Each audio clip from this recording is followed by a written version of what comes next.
আসসালামু আলাইকুম। আমি বিভিন্নভাবে জানতে পারলাম যে আমি কেন মিডিয়াতে অনুপস্থিত। এটা নিয়ে সোশ্যাল মিডিয়াতে বিশেষ করে বিভিন্ন জল্পনা কল্পনা হচ্ছে এবং কেউ কেউ এই ধরনের আজগুবি কথাও বলছেন যে আমি নাকি বিদেশে চলে যাচ্ছি। আমি সবাইকে আশ্বস্ত করতে চাই যে এই ধরনের কোনো পরিকল্পনা এমনকি চিন্তাও আমার মাথায় নাই, প্রশ্নই আসে না।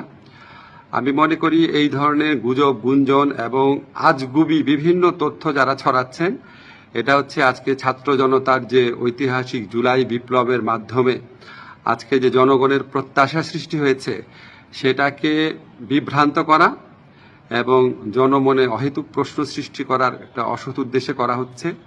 আপনারা কেউ বিভ্রান্ত হবেন না।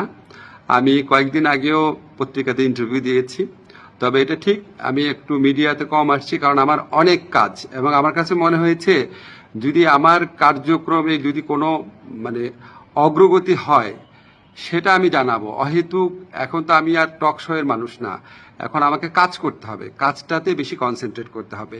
তো আমার প্রবাসী কল্যাণ মন্ত্রণালয় এবং আইন মন্ত্রণালয় দুই ক্ষেত্রেই কিছু অগ্রগতি হচ্ছে। অল্প কিছুদিনের মধ্যে আপনাদেরকে অগ্রগতিগুলো জানাবো। আর এই ধরনের গুজব গুঞ্জন যারা রটাচ্ছে তাদেরকে আমি অনুরোধ করব মিনিমাম ইনভেস্টিগেশন করে তারপর এগুলি বলেন, না হলে মানুষ তো আপনাদেরকে মিথ্যাবাদী ভাববে, ঠিক না? এগুলি করা উচিত না। বাংলাদেশকে একটা নতুন বাংলাদেশ গড়ার জন্য, রাষ্ট্র সংস্কার করার জন্য আপনারা বরং পজিটিভলি আমাদেরকে সাজেস্ট করবেন, ভুল হলে বলবেন।